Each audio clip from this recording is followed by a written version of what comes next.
Beleza, turma? Bom dia de novo, então. Vamos lá. O que a gente está fazendo aqui? Na aula passada, eu discuti com vocês a ideia de que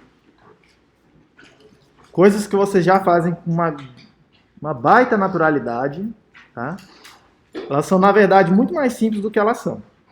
Mas elas podem ficar muito mais complicadas, que é o que a gente vai fazer aqui um pouco, tá? Mas Vamos tirar um pouco, tirar o véu, assim, tirar a cortina primeiro, tá? O que a gente discutiu na aula passada? A gente começou discutindo tá? Que quando a gente escreve alguma coisa do tipo isso aqui na tela, tá? Você bate o olho e você lê aí, tem uma certa quantidade, tem um certo significado para você, 7.725. Tá? Só que que eu discuti com vocês na aula passada foi o seguinte: nada mais é isso aí, tá? Do que um conjunto de símbolos que, de certa forma, foram convencionados com o tempo, tá? De certa forma, eles foram convencionados com o tempo. Ninguém projetou essa parada e tal, mas assim, tem um certo consenso, tá? Se eu desenhar um outro símbolo aqui e falar pra vocês, esse aqui é o número, sei lá, dar um nome pra ele, assim, vocês vão ficar tipo, achando estranho, porque não tem significado pra vocês, tá? Revela que é só um desenho. É só um desenho, tá? A gente tem um certo conjunto de desenhos, de símbolos, tá? E um conjunto de regras que vai, de alguma forma, dar um significado para esses símbolos, tá? De alguma forma vai dar um significado para esses símbolos aí, tudo bem? E algo que eu tentei enfatizar bastante, e é o que eu gostaria que vocês voltassem a esse mindset, é que, tá?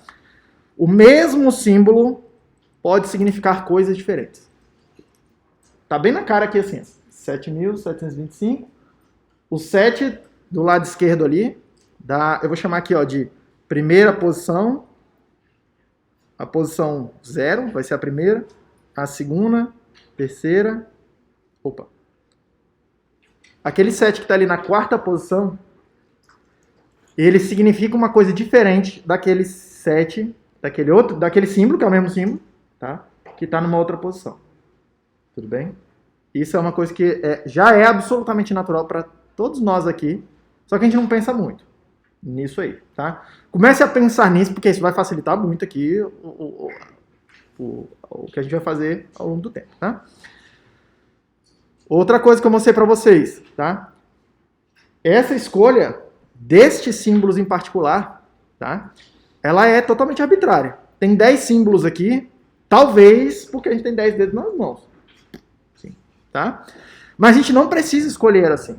E aí eu mostrei para vocês um outro sistema, tá? Que só usava esses dois símbolos aqui. Só que, tá? A regra que a gente estava usando para, no caso aqui, contar, era exatamente a mesma regra que a gente estava usando para contar com os 10 símbolos que a gente está acostumado, tá? A gente começa contando, a gente determina uma ordem, uma sequência, tá? No caso aqui eu vou considerar que o 0 vem antes do 1. Completamente arbitrário essa sequência, tá? Mas, se eu chegar aqui e falar assim, vou começar a contar. 0, 1, eu quero contar o próximo, tá? A regra dizia o quê? Começa a contagem de novo, no primeiro elemento, e indica na próxima coluna, né, na próxima posição ali à esquerda, que você já percorreu aquela contagem uma vez. E aí você vai seguindo nessa mesma regra, tudo bem? Exatamente o que a gente já faz. Exatamente o que vocês já fazem. É que vocês fazem com tanta naturalidade, tá? Que quando alguém fala que é a mesma coisa, tipo assim, precisa parar e dar um passo atrás e falar assim, olha só como é que vocês fazem. É que vocês já fazem o atalho mental, tá? Vocês não pensam mais sobre isso. Aqui a gente precisa pensar um pouco mais sobre o que já está acontecendo. Tudo bem? A mesma coisa, tá? Pro alfabeto, para os símbolos que a gente usa para representar sons, palavras, tá? Por exemplo, quando eu escrevo aqui casa, sei lá, alguma coisa assim, cada um desses símbolos que estão colocados aí, eles têm um determinado significado. ou pelo menos uma margem assim de alguns significados possíveis. Nesse caso aqui é muito fonético, né? A nossa língua é muito fonética, tá? Cada um daqueles símbolos ali meio que tá ligado a um determinado som que a gente consegue produzir. Esse que a gente, não é que a gente consegue, esse que a gente produz para se comunicar na nossa língua, tá? E aí percebam, tá? Combinações desses símbolos, tá? Combinações desses símbolos têm significado pra gente. Segue outro conjunto de regras completamente arbitrário. Ninguém inventou a língua portuguesa. Ninguém inventou a língua inglesa. Tá? Mas a gente vem aqui e fala, meio que... Repara só um negócio. Alguém meio que ensinou vocês, mas não ensinou. Antes de ir para a escola, vocês já falavam mamãe, papai, eu quero comida. A primeira palavra provavelmente vocês aprenderam foi mamãe ou papai ou qualquer coisa do tipo, tá? Mas, assim, top 5 provavelmente foi não. Não. Você já viu criança aprendendo, a primeira palavra que ela aprende é não. Tá? Assim, ninguém precisou te ensinar a palavra não e o que significa que, tipo, não quer. Tipo, não, tá negando alguma coisa. Você aprende intuitivamente. Você aprende vendo os outros fazendo. Tá? E é bem curioso, porque criança aprende a falar não rapidinho, porque a mãe e o pai tá falando não o tempo todo pra criança. Não faz isso, não faz isso, não faz aquilo. Aí não vai aí, não sei o que. Não, o tempo todo, rapidinho ela aprende que é não. Tá? Rapidinho ela aprende. Tudo bem? Ninguém precisa ensinar. Primeira coisa, ninguém inventou isso. Tá? 2, ninguém precisa meio que te ensinar. Você tá vendo as pessoas ali fazendo, tá? Não sei o que, não tem um manual de instruções da língua portuguesa. Tá? Inclusive, quando alguém tenta escrever um manual de instruções, a gente chama de livro de gramática, o diabo fica complicado pra caramba, né? Você já tá falando. Quando vai pra escola só complica a parada. Você já deve ter percebido. O manual de instruções é complicadíssimo, tá? Tudo bem, gente? São só símbolos, tá? São só símbolos. Aqui com vocês, eu vou ficar utilizando majoritariamente, tá? Esses dois símbolos aqui, ó. Esse conjunto com esses dois símbolos. Tudo bem? Por quê? E aí a gente também discutiu isso no ano passado. Esses dois caras aqui, tá? Eles são suficientes, é tudo que eu preciso para representar aquele tipo de informação que é sim ou não. Aconteceu ou não. É positivo ou é negativo. É branco ou é preto. Não tem nada, não tem outra alternativa, não tem outra cor, tá? A porta está aberta ou a porta está fechada. A tela está ligada ou a tela está desligada. Tudo bem? É esse tipo de informação. O professor está na sala ou o professor não está na sala. Esse tipo de informação, tá? Esse tipo de informação, eu vou chamar... Eu estou meio que definindo informalmente aqui, tá? Mas esse tipo de informação eu vou chamar de um bit. Um bit. É isso que é o bit. É essa sensação aí que te dá quando alguém te responde assim, professor, já chegou? Aí você fala, não. Ou você fala assim. Aquela sensação daquela informação que chegou para você, desse tipo de informação aqui, é o que a gente vai chamar de bit. Tá? Eu não vou vir aqui, eu não vou definir matematicamente, nem como média, não sei o quê, assim, porque isso aqui também pode ficar bastante complicado. Tudo bem? Mas tem uma disciplina, chama Teoria da Informação. Recomendo fortemente todos vocês fazerem ela, mesmo se não for obrigatório, tá? Onde lá vocês vão discutir um pouco melhor. Porque, tipo assim, vocês podem ter tipos de informação diferentes que tem menos de um bit, por exemplo. Acontece alguma coisa e ele te dá menos do que essa quantidade de informação. Tá? Então, dizer que o bit é a menor quantidade de informação é meio que um exagero aqui agora, por enquanto. Uma extrapolação, tá? Mas guarda isso aí por enquanto. Pergunta. Como é seu nome mesmo? Lara. Pergunta lá. Então seria uma pergunta que só tem duas respostas. A resposta da pergunta que só tem duas respostas.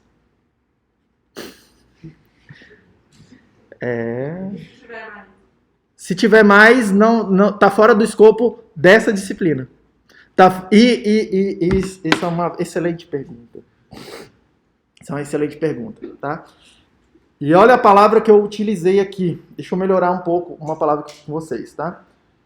Quando a gente fala disciplina, desta disciplina, tá? Eu não quis dizer deste curso que vocês estão aqui agora, matriculados e fazendo, vou ter a prova agora. Mas a gente usa essa palavra como se quisesse dizer isso. É o curso de sistemas digitais. A gente chama de disciplina. Ah, você tem que se matricular nas disciplinas. É a linguagem que a gente usa, certo? Mas por disciplina. Disciplina quer dizer... O que é uma pessoa disciplinada? Claramente não é uma pessoa que está matriculada em alguma coisa, né? Quando a gente fala assim... Quando alguém fala de mim, por exemplo, assim... Cara, o Edil, esse bicho é disciplinado.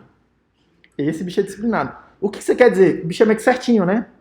Tipo assim, ele tem meio que o jeito de fazer a coisa e ele sempre faz a coisa do mesmo jeito. Segue um determinado padrão, mais ou menos bem estabelecido. É nesse sentido que a gente quer dizer quando a gente está falando, a pessoa é disciplinada, certo? Não sai da linha, sabe? Tipo, é essa a sensação. Disciplina quer dizer isso. Disciplina quer dizer isso. E aqui, quando eu falo assim, desta disciplina, eu estou dizendo que a gente vai impor uma determinada forma de pensar, uma caixinha onde a gente vai entrar, e a gente vai ficar dentro daquela caixinha ali. Naquela caixinha, nessa caixinha, tá? As coisas que fazem sentido são só essas perguntas aqui, ó, que só tem 2 respostas possíveis, tá?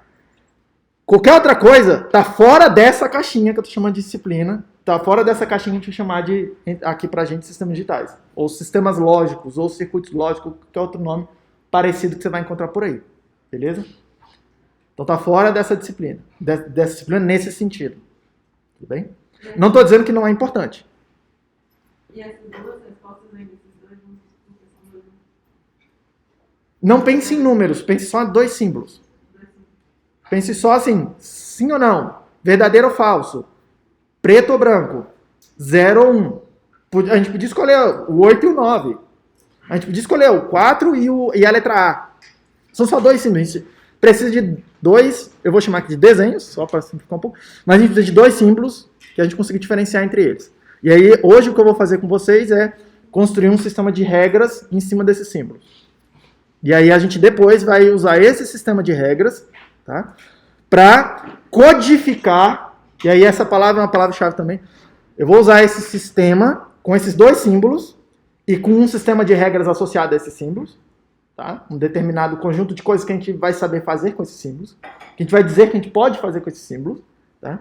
Eu vou usar esse sistema para codificar outros sistemas. Por exemplo, o sistema numérico. Tipo assim, na aula passada eu meio que mostrei para vocês uma forma de codificar os números. Você seguindo aquela regra lá, você escreve meio que qualquer número, tá? Só que eu não mostrei para você como é que soma. Como é que multiplica 2 números? Se eu escrever daquele jeito lá. Tipo assim, vou precisar fazer alguma coisa. Eu vou usar um outro sistema que eu vou codificar essa ideia de multiplicar, de somar. Como é que eu escrevo as letras? E aí, inclusive eu mandei para vocês, eu puxei todo mundo, inclusive, aí fazendo um parênteses aqui, eu puxei todos vocês dessa turma aqui e das outras turmas para uma equipe do Teams. Eu espero que todo mundo esteja lá. Quem não tá, me manda no privado no Teams lá para eu poder achar você. E aí eu separei uns canais, que é pra gente poder facilitar um pouco a comunicação. A turma de vocês, eu acho que é a turma 2. Não me lembro qual é o número da turma, mas também não importa que eu botei os nomes dos professores lá. E eu mandei pra vocês uma palestra lá que eu falei que tem um cara falando de representações de texto, tá? Que é bem interessante, assistam aquela parada lá. Bem interessante, tá? Mas enfim, é isso que a gente vai fazer. A gente vai montar um outro sistema aqui com esses símbolozinhos, é o que eu vou fazer hoje. E aí, ao longo do tempo, a gente vai codificar outros sistemas dentro deste. E por que este? Porque esse provavelmente é o mais simples de todos, só tem 2 símbolos. Tá bom? Se só tivesse um símbolo... perceba uma coisa aqui. Tudo tem a ver com essa noção de quanta informação está chegando para mim. Quando eu vejo um símbolo desse, quanta informação está chegando para mim. Eu não vou... De novo, eu não vou desenvolver uma teoria matemática e formal e precisa sobre quanto que significa um símbolo desse aqui em termos de informação, tá? Mas, vou repetir, tem a disciplina de teoria de informação onde isso será feito. E é extremamente importante essa teoria aí no mundo que a gente vive, tá? Mas, pensa só, Lara, comigo aqui. Se eu te fizer uma pergunta que não tem resposta, nenhuma resposta possível, você concorda pra mim que você meio que já sabe a resposta? Eu já sei a resposta. Eu faço uma pergunta que não tem resposta. Eu meio que já sei a resposta. Pra que eu for fazer a pergunta então? Não adiciona nada. Segunda possibilidade. Se eu te fizer uma pergunta que só tem uma resposta, também não me adiciona nada. Eu já sei a resposta, só tem uma possibilidade. Eu já sei o que a pessoa vai falar. Não adiciona nada. A informação está muito ligada com essa ideia de eu não saber alguma coisa. Tá? E para eu conseguir expressar isso, repare que eu preciso ter essa ideia de que eu consigo fazer uma pergunta e que quem vai me responder precisa conseguir escolher entre possibilidades diferentes de resposta, das quais eu desconheço qual vai ser a escolha, a priori. Então, quando só tem duas respostas, meio que parece que é o mínimo que a gente precisa para começar a bolar um sistema onde eu estou fazendo uma pergunta. E aí, no caso aqui, a gente está fazendo uma pergunta para vocês mesmo, nessa brincadeira. Mas a gente vai fazer perguntas depois para uma máquina, para um sistema mesmo, assim, entre aspas, mecânico, tá? Eletrônico. Tá? E aí, essa máquina, ela vai saber responder para mim, sim ou não. É verdadeiro ou é falso? É meio que é tudo que ela vai conseguir fazer. Tá? Por quê? Porque é meio que o mínimo que a gente precisa. E aqui, o que a gente vai tentar fazer, tá? Elaborar um sistema com quanto menos coisas tiver no meu sistema, eu vou dizer que meu sistema é mais simples. Mais simples é o meu sistema. Mais fácil fica de eu começar a bolar regra, tipo assim, perceber padrões. É uma coisa um pouco mais limitada. Tudo que é mais simples é um pouco mais fácil de entender. Tá? É um pouco mais fácil de entender. Tudo bem? E é exatamente isso que a gente vai fazer. A gente vai estar pegando aqui um sistema que tem o mínimo de representações possíveis lá dentro, tá? E tentando bolar um conjunto de regras que tenha algum sentido lógico. Eu vou passar aqui para vocês hoje. Vou construir isso aqui para vocês hoje. Que tenha algum sentido lógico, mas que também seja útil para a gente codificar outros sistemas que são mais complicados em cima desse. Tudo bem? E por que a gente vai fazer isso? Porque isso aqui vai virar, literalmente, uma teoria matemática que nos permite pensar sobre um sistema mais complicado. Tá? É isso que a gente vai fazer aqui. Tudo bem? Mas vamos lá então. O sistema que eu quero fazer aqui é baseado nessa ideia de que só tenho dois símbolos, tá? Vou deixar eles aqui no cantinho por enquanto. E ele é extremamente baseado no trabalho de um matemático inglês chamado George Boole, né? Que até então, isso foi no século XIX ainda, se eu não estiver enganado, onde ele viveu, e existia a matemática, que não era ainda não era exatamente um ramo, ele era um ramo bem estabelecido, já, tipo assim, uma ciência bastante antiga, tá? Mas ela era ainda muito fragmentada, tá? E até hoje a gente tem uma certa impressão de que a matemática é assim, muito fragmentada. Afinal, você vai lá na aula de cálculo, você estuda limite, derivada, integral, classificado, tudo. Aí você olha para aquela coisa ali e você não teve aula aqui na UNB, provavelmente. Mas em algum momento na escola você teve aula de geometria, que não tem nada a ver com aquilo. Não tem nada a ver, cara. Que assim, mexe com outros objetos que não tem nada a ver um com o outro, né? Lá na aula de geometria você estudou triângulo, quadrado, círculo, uns negócios assim, tipo área. Era tipo por aí a conversa. Aqui em cálculo, não, você estava estudando funções e como é que as funções variam, né? Tipo, tinha um papo desse, não sei o quê. Tinha um epsilon, que, sei lá, eu nunca entendi aquele epsilon direito. Tinha um epsilon, tipo, tinha uns negócios assim. E uma coisa está meio desconectada da outra. É meio desconectado mesmo, tá? Se você tivesse feito teoria dos números, se eu olhar, tipo, eu olhar e falar assim, cara, tipo, isso aqui não tem nada a ver com aquelas outras duas, assim, aparentemente, tá? Se você tivesse estudado álgebra em algum momento aqui, que a gente chama de álgebra abstrata, né? Enfim, que é em parte o que a gente vai fazer aqui. Você ia olhar ainda e falar assim, cara, isso aqui também não tem nada a ver com aqueles outros coisas. Então a matemática ela sempre teve um pouco essa impressão de que é uma coisa de retalhos, assim. E tem algumas conexões entre essas áreas, mas é meio estanque, assim. Tá? É meio estanque. Tudo bem? Ao passo que existia ainda uma outra, vou chamar aqui de ciência, tá? Mas sim, lato sensu. Uma outra forma de conhecer o mundo, de entender as coisas, que era a filosofia. Que é tão antiga quanto a matemática. Tá? Talvez, um pouco mais recente, talvez, mas tão antiga quanto assim, a matemática. tá? De certa forma, tudo bem? E aí o pessoal da filosofia, eles estavam preocupados com, cara, em várias medidas, tá? Como que a gente pode entender as coisas que a gente compreende? Esse tipo de pergunta, tá? Eu tô vivo ou tô morto? Como é que eu sei aquilo que eu sei?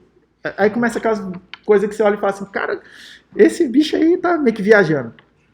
Quando dá aquela sensação de que o cara tá viajando, é porque meio tá indo pra esse lado filosófico da coisa, tá? A filosofia se preocupa com a metafísica, com a coisa que tá fora da física, que não é...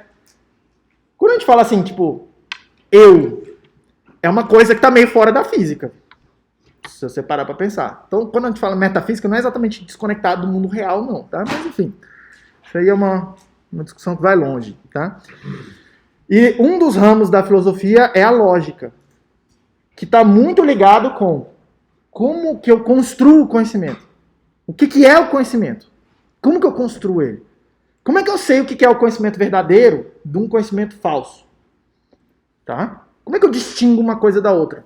Porque o conhecimento tem nada a ver com ser real ou ser irreal, ser verdadeiro ou ser falso. Você pode conhecer coisas que não existem. Afinal, o que é a imaginação? O que é um livro de ficção? Uma história assim? É uma história que não existe. Mas você vai lá, lê, aí você pode ficar, tipo, super maníaco, assim, tipo... Cara, eu já assisti os filmes do Star Wars, li os livros, todas aquelas coisas paralelas que vão saindo, os desenhos animados, umas 10 vezes cada, assim. Tipo assim, se você sempre perguntar, tipo, como é que faz um sabre de luz e tal, eu vou te falar um monte aqui. Tem que pegar uma pedra, não sei, um monte, assim, tá? Mas, perceba, é um tipo de conhecimento? É um tipo de conhecimento. Essa parada é real? Não, eu sei que é inventado. Como é que o cara na filosofia, lá na lógica, eles estavam preocupados com isso. Cara, como é que a gente consegue distinguir aquilo que é só uma construção, uma viagem da nossa cabeça mesmo, daquilo que é, de fato, algo que vale a pena conhecer? Tá? Essa era a ideia da lógica. Tá? E aí o grande nome da lógica, assim, meio que o cara que inaugurou isso, meio que conseguiu sistematizar, provavelmente pela primeira vez, tá? Foi Aristóteles. Grego. Antigo pra caramba essa parada aí. Muitos mil anos atrás. Não sei nem quantos mil anos atrás. Tá? E aí ele começou a sistematizar. Ele começou a olhar assim e falar, cara, olha só. Quando eu quero dizer sistematizar, é meio que falar quais são as regras. Tá? É meio que dizer, essas regras aqui vão ser as regras que me permitem construir uma coisa válida. Uma argumentação válida. Tudo bem? E aí ele começou a construir a lógica. Só que, até mais ou menos ali, século XIX, a lógica e a filosofia, ela andava, tinha o seu caminho, tinha o seu rumo de desenvolvimento aqui, e a matemática tinha o dela aqui. Elas sempre conversaram muito. Sempre conversaram, tá? Mas até então, ninguém tinha conseguido juntar exatamente as duas coisas. Tudo bem? Ninguém tinha conseguido juntar as duas coisas. E elas sempre conversaram porque os filósofos na antiguidade, eles eram meio que matemáticos. O Pitágoras era um filósofo. Mas ele estava lá fazendo teorema de Pitágoras, falando de triângulo, não sei o que, os negócios. Dizem até que ele ficou meio chateado, profundamente chateado, quando descobriram a história do número irracional. Ficou tipo, cara, isso aí é realmente um negócio que abala a forma como o cara entende o mundo. Tá? Matemático. Vários e vários matemáticos ao longo do caminho eram filósofos. Tá? Vários nomes que vocês conhecem. O Isaac Newton, que é conhecido por ser um matemático, um físico, era filósofo. Ele estava pensando, cara, o que é o mundo? O que é isso? Que diabo é isso que a gente está vendo? Tá? O Pascal, vocês viram em algum momento aí também, que tem várias contribuições lá em teoria dos números, sei o que lá, vocês viram a triângulo de Pascal, os negócios em algum momento da vida, sacou? Você conhece ele como matemático, ele era, antes de ser matemático, era um filósofo. Tá? O Descartes, vocês viram lá, o plano cartesiano, não sei o que, um monte de contribuições em matemática também. Era um filósofo. Antes de tudo, antes de matemática, o cara era um filósofo.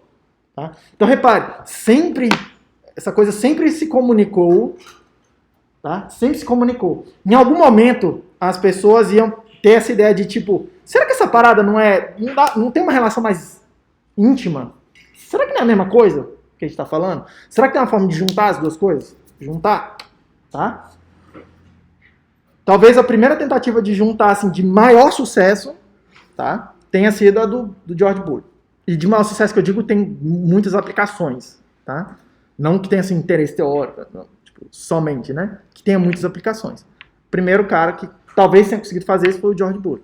E qual que era a ideia dele? Era juntar a lógica e tentar descrever esse ramo da lógica de uma forma algébrica, tá? E aí vamos melhorar um pouquinho o que eu estou chamando de lógica e o que eu estou chamando de álgebra, tá? Deixa eu começar pelo lado de lá, álgebra, para a gente chegar lá, tá? O que a gente vai chamar aqui, ainda informalmente, tá? E aí aqui é aula, de novo, é aula para engenheiros, né? Para matemáticos, tudo bem? Mas essencialmente, o que é uma álgebra? Quando eu falar assim, uma álgebra, o que é isso, tá?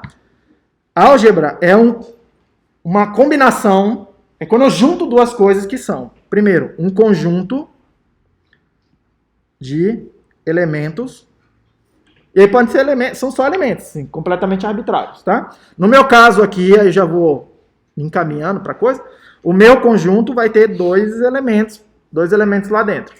Esses dois caras aí, que eu tô chamando de 0 e 1, de verdade, o nome que quiser dar, tá? Vai ter esses dois elementos aí. Mas, numa álgebra, não precisa ter só dois, pode ter 10, 20, 30, 1 milhão, infinitos. Pode ser o conjunto de números reais, pode ser um monte de coisa complicada. Um conjunto, tá? E você equipa esse conjunto, tá? Com algum tipo de operação, que eu vou chamar de binária. Binária quer dizer que ela tem duas entradas, ela recebe dois elementos desse conjunto aí. Pode até ser o mesmo, você pode botar lá 0 e 0, na primeira entrada e na segunda entrada. 0 e 0. Não tem problema nenhum, tá? Mas ele recebe esses dois elementos, por isso que a gente vai chamar essa operação de binária, tá? E ela produz uma outra informação. E essa informação, necessariamente, tá aqui dentro desse conjunto aqui, ó. Essa propriedade vai dizer para mim, tá, que essa operação é fechada. Ela pega os elementos de um lugar e ela produz os elementos do mesmo lugar. Tá tudo no mesmo saco. Só tem um saco de onde você tira as bolinhas. Tudo bem? Essencialmente é isso que a gente chama de álgebra. Obviamente tem vários tipos de álgebra diferentes, aqui, blá blá blá, porque você vai pedindo mais propriedades em cima dessa operação. Ou você pode colocar mais de uma operação aqui, aí você começa a dar outra, enfim, elas começam a ter propriedades que interagem entre elas, e a coisa pode ficar bem mais sofisticada. Mas o que eu quero dizer para uma álgebra é isso. É só isso, tá? Percebam, um conjunto onde a gente cospe elementos, é um conjunto que descreve toda a informação que a gente tem entre as conhecimentos, que tem dentro do sistema, tá? E uma operação que massageia aquelas informações ali. Cria relações, constrói relações entre aqueles elementos ali. É isso que é uma álgebra, essencialmente. Tá? Tá bem abstrato aqui agora. Mas isso aqui é alguma coisa que já fazem com muita naturalidade também hoje em dia, tá? Quando eu escrevo 1 mais 3 é igual a 4, o que está acontecendo aqui? Você está pegando de um conjunto, vou chamar aqui dos naturais, tá? Tem vários elementos lá, inclusive o 1, o 2, inclusive o 3, inclusive o 4, e vários outros, tá? Tem uma operação, que é o mais, que é uma operação que junta duas coisas, né? É 1 mais 3. É sempre assim, uma coisa mais outra coisa. Repare, tem duas entradas. Tá? Tem duas entradas. Então ele pega dois elementos daqui, o 1 e, no caso aqui no meu exemplo, o 3, e ele produz um novo elemento, uma nova informação, tá? E essa informação está aqui dentro. Olá, álgebra. Por isso que você chama essa operação de algébrica. Por aí vai. Multiplicação tem a ver com isso aqui também, tá? E por aí vai. Tudo bem? É isso que a gente vai chamar de álgebra aqui, tá? Isso aqui, na verdade, é uma forma fraca de uma álgebra. Para ser uma álgebra de verdade lá na matemática, precisa ter um pouquinho mais de coisa, tá? Mas aí começa a ser detalhes, tudo bem? Enfim, isso aqui é o começo do ramo da álgebra, tá? E não pense em álgebra só de números, tá? A álgebra é assim, uma teoria riquíssima, que, tipo assim, tem aplicações que vocês... Eu olho até hoje e eu falo assim, cara, não é possível que tenha uma descrição algébrica desse negócio. Tá? É assim, é loucura. Tudo bem? Enfim, essa é a ideia de álgebra. O que o Boole estava tentando fazer? Juntar isso aqui, juntar essa ideia, essa noção, com a ideia de lógica. E aí, por lógica, tá? Vou começar com uma lógica que eu vou chamar aqui de primeira ordem com vocês. tá? Que é a ideia, que é a lógica que a gente vai estudar aqui, que é a lógica que está embutida nesse sistema, tá? O que é a lógica de primeira ordem? A lógica de primeira ordem, ela tem a ver com essas perguntas que só tem resposta sim ou não, verdadeiro ou falso, 0 ou 1, tá? E aí, que a gente vai chamar de, eu vou chamar aqui de statement, eu nunca consigo traduzir essa palavra, tipo, sei lá, afirmações, tá? Eu faço uma afirmação, e aí perceba, eu faço uma afirmação, sei lá, qual a afirmação que eu posso fazer? Está, não, melhor, opa, é dia. Vou fazer uma primeira afirmação aqui, tá? E aí, repare, não é só uma afirmação. Na ideia da lógica que eu vou fazer com vocês, vai existir um juízo de valor a ser feito com relação a essa afirmação. E aí, por juízo de valor, eu quero dizer, alguém pode chegar e se perguntar, essa afirmação é verdadeira ou é falsa? Aí você pode, como é que você sabe? Por exemplo, tá? Nesse caso particular, você olha no relógio, são 10h30, a gente não tá vendo lá fora, aqui no lugar onde a gente tá, mas são 10h37 da manhã, aí você fala assim, 10h37 da manhã, deve ser dia lá fora, deve estar claro, deve estar razoavelmente quente, tá? Deve ter barulho, deve ter as pessoas trabalhando, pergunte. João, mas né? isso é tipo para um conjunto fechado? Porque se eu perguntar, fazer essa mesma informação para alguém que está no Japão agora, a pessoa vai falar que não. Olha o que... Eu ia chegar lá, mas olha, você já está se adiantando. Segura um pouquinho essa pergunta aqui, tá? Mas olha só, existe um certo juízo de valor, tá? Hoje, aqui, para nós, é dia, sim, verdadeiro, certo? É o meu juízo de valor. E aí a pergunta do João é exatamente a pergunta extremamente pertinente, tá? Porque esse juízo de valor depende de quem pergunta e depende de quem responde, né? Assim, aliás, perdão, depende de quem responde. Lá no Japão, foi a pergunta do João. Lá no Japão, provavelmente é noite agora, né? Deve ser 10 e tanto da noite lá, não sei qual horário lá agora. Mas na Austrália deve ser já de noite. Deve ser 10 e tanto da noite mesmo, tá? Aí você olha assim e fala, 10 e tanto da noite, 10 e tanto, 22 horas e carambada, né? Isso aí deve ser noite, tá? Alguém em outro lugar pode julgar que isso aqui é falso. Então perceba que esse juízo de valor, ele depende de quem responde. Tá? Depende de quem responde, sim, tudo bem? Mas de toda sorte, o que a gente está interessado aqui não é isso. Não é nessa questão subjetiva dessa pergunta. Até porque os sistemas que a gente vai fazer, eles são muito mais objetivos. Eles vão ser construídos a partir de regras da física, e a física é meio que a mesma em qualquer lugar que você perguntar. Tudo bem? Independente do tempo e do espaço. Tá? Mas olha só, independente disso, desse fator subjetivo que eu estou, por enquanto, colocando aqui com vocês, mantendo aqui com vocês, só tem duas possibilidades de resposta, né? Ou é verdadeiro ou é falso. Aquela afirmação é dia, tá? Aí uma primeira coisa que o George Boole fez, ele falou assim, eu vou codificar essa afirmação num símbolo. Um símbolo. E eu vou chamar esse símbolo de variável lógica. Eu vou falar assim, eu vou chamar de D essa afirmação aqui, ó. Igual vocês fazem lá, uma variável qualquer, uma função qualquer. Quando você escreve f de x igual a x ao quadrado, o que é aquele x? É uma coisa que está ali para representar um número, né? É uma coisa que está ali para representar um número. Um número que você nem sabe qual é. Tudo bem? O que vai ser a variável lógica para a gente? Alguma coisa para representar um juízo de valor que a priori eu não sei qual é. Está aqui para representar um daqueles dois casos ali, ó, verdadeiro ou falso. Todo mundo está vendo? É isso que a gente vai chamar de variável lógica. Tudo bem? É isso que a gente vai chamar de uma variável lógica. Tá? E as variáveis lógicas estão ligadas às perguntas desse tipo aqui. Tá? As nossas perguntas vão ser bem mais simples, tá? Do que essas aqui. Isso aqui é uma pergunta já complicada. Se é dia. Sim, essa afirmação. Tá? Mas guarda isso. É disso que a gente está tratando. Tá? Aí, olha só uma coisa aqui. Vamos combinando, porque isso tem muito a ver com a forma como a gente já se comunica, tá? A lógica que a gente usa para se comunicar no dia a dia mesmo. A lógica que a gente já usa para pensar aqui. Se eu te der uma primeira afirmação, deixa eu montar duas afirmações aqui para ir construindo as operações lógicas. Eu vou montar aqui a primeira afirmação, D é dia. E eu vou montar uma segunda, que a gente, agora que na condição que a gente está convencionando que é verdadeira. Tudo bem? E meu juízo de valor aqui é verdadeiro. Vou fazer uma segunda afirmação. E essa afirmação não precisa ter absolutamente nada relacionado. Como é seu nome mesmo, filho? Desculpa. Luiz. Eu vou dizer que o casaco do Luiz é verde. Eu vou chamar essa afirmação aqui de C.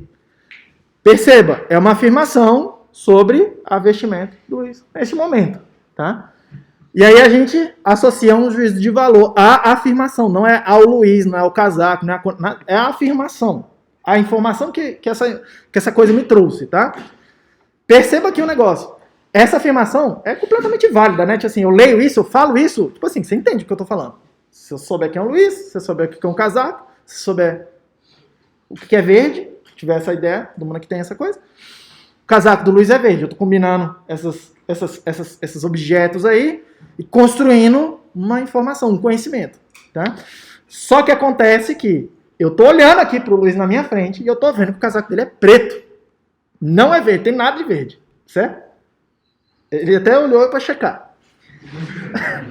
Eu também faço isso, que quando eu me uso assim, eu tenho que olhar para ver que roupa que eu tô usando. É preto? É azul. É azul. Sei lá. Tanto faz. Tá? Pra mim, perceba, tem uma coisa subjetiva que é, pra mim é preto, pra ele é azul. Mas olha só o negócio aqui. A despeito dessa discordância, a gente pode fazer um juízo de valor e nós dois podemos concordar que essa afirmação é uma afirmação falsa, certo? Claramente, seu casaco não é verde, né? E aí, olha só, a primeira coisa que eu quero colocar aqui para vocês. Se eu tenho uma afirmação que é falsa, eu consigo tornar ela verdadeira. Eu consigo fazer uma transformação naquela frase ali, ó, e tornar ela verdadeira. Eu posso vir aqui e fazer uma outra afirmação que é: o casaco do Luiz não, certo? É verde. E a despeito, Luiz, a despeito de eu considerar que é preto e você considerar que é azul, tá? Nós dois vamos concordar que afirmar que o casaco do Luiz não é verde é verdadeiro, né? Se eu acho que é preto, eu vou falar assim, não é verde, concordo, certo? Se você acha que é azul, e aí você lê aqui, não é verde, você pensa, concordo, certo? Repare o que a gente fez.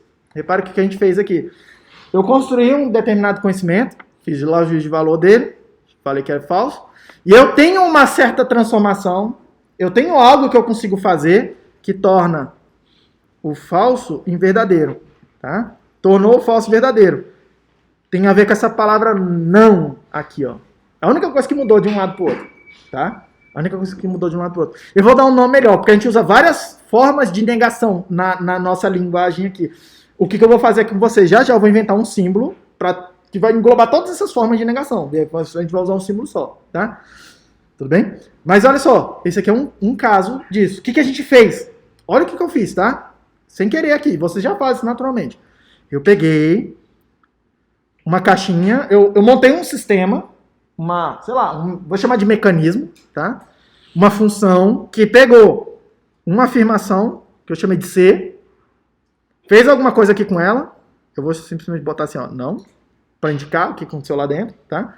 E ela construiu uma outra afirmação, de tal forma que, tá? Esse C aqui era falso, a coisa que saiu aqui era verdadeira. Ela inverteu a coisa, né? E a gente podia ter feito ao contrário também, né? A gente podia ter feito ao contrário. Eu podia ter pegado uma coisa que é verdadeira, invertida, e ela viraria falso. Por exemplo, a camisa do professor é vermelha. Eu vou considerar que é vermelha. Tá? Há uma certa controvérsia aí. Vocês estão ligados que as mulheres enxergam mais cores que os homens, né? Assim, pra mim isso aqui é vermelho. Para as mulheres, tipo assim, tem muitos vermelhos. Eu costumo dizer que a mulherada enxerga em 16 bits. Ela enxerga 16 milhões de cores. 24 bits, né? 16 milhões de cores. Os homens só enxergam em 3 bits, só tem 8 cores. Tá? Vermelho é uma delas. E às vezes falta cor. Então, enfim. Mas olha só o negócio aqui. Tirando essa controvérsia, tá? Eu vou considerar que é vermelho. Aí eu faço a afirmação. A camisa do professor é vermelha. A afirmação verdadeira. eu posso botar essa mesma afirmação, que é verdadeira, nessa mesma caixinha, passar por ela, vai sair a seguinte afirmação. A camisa do professor não é vermelha. E aí virou falso, né? Porque é vermelha, vocês estão vendo. Tudo bem?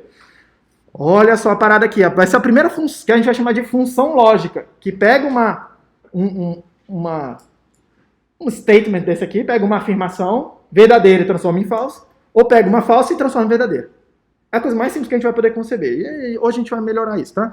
Mas, vamos lá. Então essa vai ser a primeira coisa que eu vou chamar aqui de um exemplo, tá? De função lógica. Tá falhando aqui. Lógica. Esse conjunto seria o sistema? Oi? Todo, Perdão. todo esse conjunto seria o sistema? Qual conjunto? Tipo, de uma parte do que a gente acha que é falso, transformar em verdadeiro, e o não. Vou só chamar de função. Porque, olha só, e é exatamente a mesma noção que você tem da matemática. É uma função porque tem um conjunto de onde você pega elementos que você vai alimentar a entrada daquela coisa ali. Você tem um conjunto de elementos que são produzidos por aquela coisa ali. Certo? Nesse caso particular, vamos lá aqui, ó. O conjunto de onde eu pego as coisas só tem verdadeiro e falso, certo? Na hora que passa pela função, o que essa função faz? Ela mapeia num conjunto que só tem esses dois elementos também, verdadeiro e falso, tá? E ela faz esse exato mapeamento. O verdadeiro vira falso. Se entrar uma coisa verdadeira, ela vira falsa. Se entrar uma coisa falsa, ela vira verdadeira. Pronto. Mapeamento é uma função exatamente como vocês estudam na matemática. Lá em cálculo. Um pouco mais simples do que a de cálculo, porque aqui os nossos conjuntos são finitos. Tá? No caso, bem simples, ó, só tem 2, por enquanto. Tá? Tudo bem? Guardou? Segurou? Pegou a parada, né? Então eu vou chamar de função isso aqui. Eu tô com alguma coisa na cabeça que eu queria falar e esqueci. Mas enfim, uma hora eu vou lembrar. Tá? Vamos lá. Deixa eu inventar um símbolo, porque eu quero colocar... Ah, lembra o que eu queria falar. Esse caso aqui, ó, perceba um negócio, tá? A operação não é binária, por isso que não vai exatamente caracterizar uma álgebra ainda só esse cara aqui sozinho, tá? Mas a operação é fechada, né? O conjunto de onde saem os elementos que entram na função é o mesmo conjunto dos elementos que a função consegue produzir. A operação é fechada, nesse caso aqui, tá? Vamos lá. Eu quero inventar um símbolo para eu poder escrever álgebra, igual a gente faz, 1 mais 2 igual a 3, e escrever uma coisa mais simbólica assim, tá? Para a gente poder operar, tipo, é bem conveniente. Repare, claramente a informação que está saindo, ela é parecida com a informação C, que está ali. A informação C que entrou ali, ó, no desenho que está aí no quadro, tá? Eu vou usar o seguinte símbolo, então, para me referir à saída, à informação nova que foi produzida aqui. Eu vou chamar ela de C barra. Eu vou botar uma barrinha em cima para dizer, toda vez que você vê aqui nessa disciplina, eu vou convencionar com vocês que uma barrinha em cima quer dizer a negação daquela informação que aquela variável lógica está carregando. Eu não preciso saber o que é que tem lá dentro. Pode ser verdadeiro, pode ser falso. Mas dizer que o barradinho em cima quer dizer assim, se for verdadeiro, eu sei que o barradinho em cima transforma em falso. Se for falso, o que está carregando a variável. Se for falso, o barradinho em cima transforma em verdadeiro. Tudo bem? E essa é a primeira função lógica que a gente vai estabelecer aqui. Perceba que foi muito natural, né? Eu só estou tentando agora construir uma linguagem simbólica em torno disso. Tá? Essa é a primeira forma de compreender isso. E eu já vou começar a colocar outras duas formas, porque a gente vai usar 3 formas corriqueiramente aqui. Tá? A primeira delas é essa forma que eu vou chamar de algébrica. Tá? Então, quando eu escrevo aqui C barrado, o barradinho, a barrinha em cima, no caso aqui, vocês vão ver, e aí, parêntese aqui, tá? Comentário de notação. Vocês vão ver em alguns livros, pessoal usando um tracinho assim, C prime, tracinho assim, tá? No lugar da barrinha. Tudo bem? Principalmente livro um pouco mais antigo, porque a barrinha era difícil de fazer, tá? Mas é bem mais comum hoje a gente usar a barrinha mesmo, tá? Em linguagem de programação, é difícil fazer essa barrinha em cima, tá? E aí vocês vão ver várias outras formas, tá? Tem, por exemplo, você pode ver uma forma, tipo assim, not C, alguma coisa assim, tá? Você pode ver alguma coisa assim, tipo C, ou uma exclamação, tem linguagem que usa assim, tem linguagem que vai usar um till, e várias possibilidades diferentes. Mas todas elas basicamente estão falando a mesma coisa, tudo bem? Aqui eu vou fazer a barrinha, tá? Feito isso, essa vai ser a primeira anotação que a gente vai usar e vai usar corriqueiramente, tá? A anotação que eu vou chamar de algébrica. Algum símbolozinho, meio que matemático, parecido com mais, menos, alguma coisa. Essa barrinha aí, para indicar essa operação, tá? E aí percebe, essa operação não tem nada a ver com a operação numérica. E até agora tá tudo bem, porque esse símbolo também a gente não usa na álgebra numérica, né? A gente não faz assim, 5 barrado. O que é 5 barra com a barrinha em cima? Tudo bem? Então até aqui tudo bem. Mas a gente vai usar símbolos que tem outro significado, mais e o multiplicação em particular, que tem outro significado aqui, mas que são, tipo assim, aí eles vão acabar gerando uma confusão, porque você precisa desmontar um pouco a tua cabeça o que eles significam. Mas vamos lá. Outra representação que a gente vai utilizar aqui, vai ser extremamente útil. Extremamente útil, tá? Vai ser uma anotação, vai ser, como é que eu falo? Enumerar, tá? Esse mapeamento. E percebe que esse mapeamento eu desenhei assim, ó, com uma anotação assim, meio que conjuntos, não sei o quê, meio que um desenho. Mas é mais comum a gente representar isso com uma tabela, tá? Uma tabela onde eu tenho, de um lado aqui, vou desenhar de amarelo a tabela. De um lado eu tenho as entradas, vou chamar assim, ó, de in, tá? Do outro lado, a saída. Aí eu listo nas entradas todas as possibilidades de coisas que podem aparecer na entrada. Nesse caso só tem duas, tá? 0 e 1. Tá? Só tem o 0, só pode entrar o 0, só pode ser 1. E na saída, em cada linha eu listo o que vira aquela entrada em particular. Não tem muito segredo para ler uma tabela, tá? A tabela é só isso. O 0, nesse caso aqui, vira 1, o 1 vira 0. Pronto. Tudo bem? E aí, se esse cara aqui eu chamei de notação algébrica, esse cara aqui eu vou chamar de tabela verdade. É o nome técnico, tá? Guarda aí. Truth Table. Tabela verdade. Tudo bem? O que é a tabela verdade? Uma tabela que, de um lado, tem as entradas, do outro lado tem as saídas, tem nas entradas, tem todas as combinações de coisas que podem aparecer nas entradas. Para cada uma delas eu escrevo o que aparece na saída da função. Simples assim. Tudo bem? Já a gente vai fazer tabela que fica um pouco mais sofisticada. Eu vou usar muito a tabela porque é uma forma como eu entendo muitas operações nas funções, eu vou mostrar isso para vocês. Tá? E a terceira forma de representar isso aqui, que a gente vai usar corriqueiramente também, deixa eu ver se esse azul aqui fica bom aqui. Ó, ficou bonito. Aliás, eu estou vendo a minha tela, mas ali fica bom. Corriqueiramente, tá? Corriqueiramente. Vai ser uma caixinha preta, assim, ó. Uma coisa parecida com uma caixinha preta, tá? Só que eu vou fazer símbolos bem específicos, caixinhas pretas, desenhos bem específicos para cada uma das caixinhas, para ficar um pouco mais fácil de eu bater o olho e saber que função que é, para eu não precisar ter... Porque pensa só, eu podia simplesmente apresentar um monte de quadradinho e escrever lá dentro o que cada um tá fazendo. Só que aí, tipo, dá um trabalho para ler e tal, não sei o quê, tá? Ao passo que, se eu fizer um desenho, tiver várias caixinhas diferentes, mas elas têm formas diferentes, você já bate o olho e aí você fala assim, isso aqui é isso aqui... Tudo bem? É isso que a gente vai fazer aqui. E aí eu vou precisar começar a inventar alguns símbolos. E são totalmente arbitrários, tá? Mas vamos lá. O símbolo que eu vou usar aqui para essa função, a negação, tá? Vai ser assim, ó, um triângulozinho. O sinal de entrada entra aqui, tá? A informação de entrada entra aqui. Eu vou usar a bolinha aqui na saída.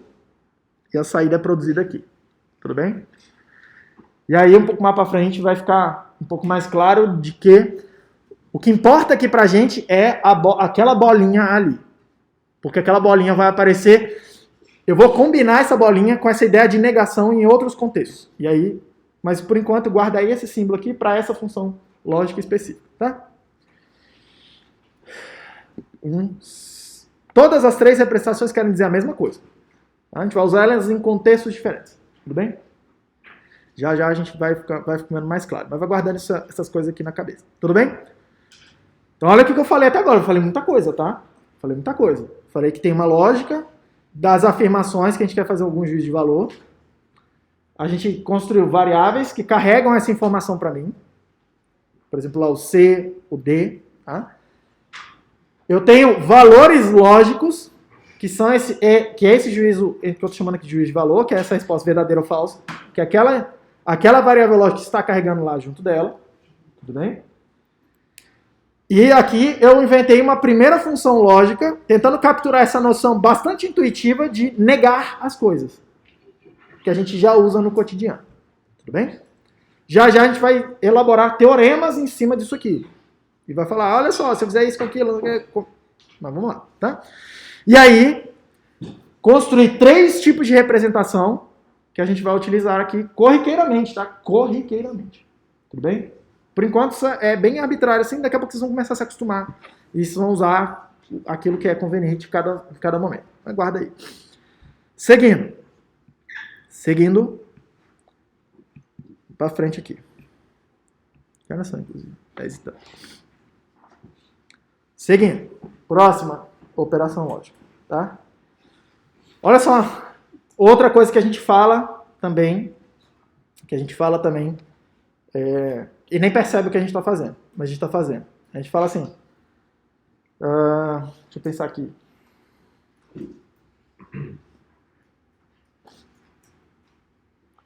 Vamos lá. Usando de novo o seu professor como... Vocês estão olhando para mim, ficou mais fácil. Vamos começar a fazer afirmações de novo, tá? Vou fazer a primeira afirmação aqui, que é a mesma, né? A camisa do professor, tá? Fica implícito. É vermelha. E a gente convencionou de que é, tudo bem? Que alguns de vocês vão olhar e falar, isso é meio rosa, pode dar uns nomes aí. A camisa é vermelha. Aí você pode pensar, vamos fazer outra afirmação. A calça que o professor está usando é azul.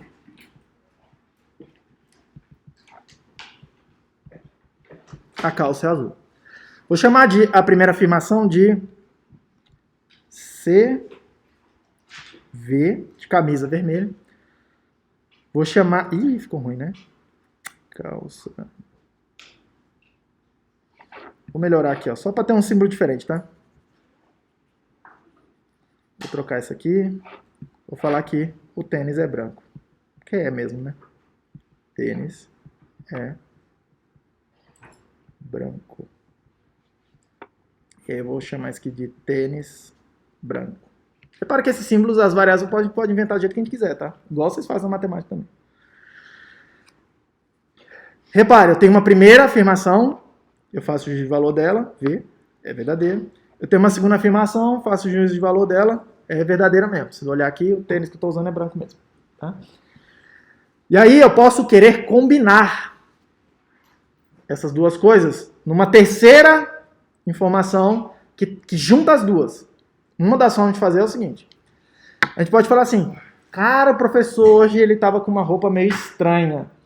Ele estava usando uma camisa vermelha e o seu tênis era branco. A gente fala isso, não sou completamente natural, Tamires. A camisa dele era vermelha e o tênis era branco. A camisa... Eita. A camisa era, ou é, sei lá, vermelha. Vermelha. E o tênis é branco. Absolutamente tranquilo de falar isso. E aí perceba uma coisa. Eu posso vir fazer um juízo de valor sobre isso.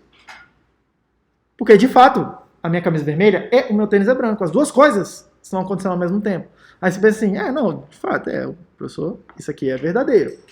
Ao passo que, perceba, eu podia ter feito outras afirmações do tipo TB barrado, que quer dizer que o tênis não é branco, e tentado combinar essa tênis não é branco com a primeira.